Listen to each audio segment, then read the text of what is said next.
Welcome to the Banker Lamp. Please enjoy the video. In this video, I will explain how to connect your Mitsubishi Mirage Bluetooth. First, ensure your car's ignition is in accessory mode.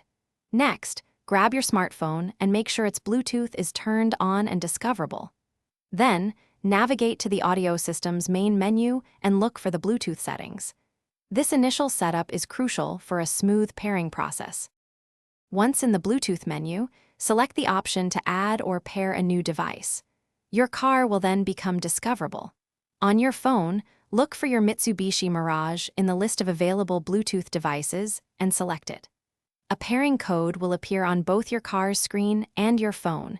Confirm that these codes match to proceed. After confirming the pairing code, your phone should automatically connect to your Mirage audio system. You'll typically see a confirmation message on your car's display indicating a successful connection. To ensure everything is working correctly, try playing some music from your phone or making a quick test call.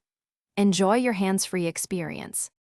If you encounter any issues, a simple restart of both your phone and the car's audio system can often resolve minor glitches. If problems persist, try deleting any old or unused Bluetooth pairings from both your phone and the car. For more specific guidance, always refer to your Mitsubishi Mirage owner's manual for detailed instructions tailored to your model. Thanks for watching. If this was helpful, leave a like and consider subscribing. See you next time.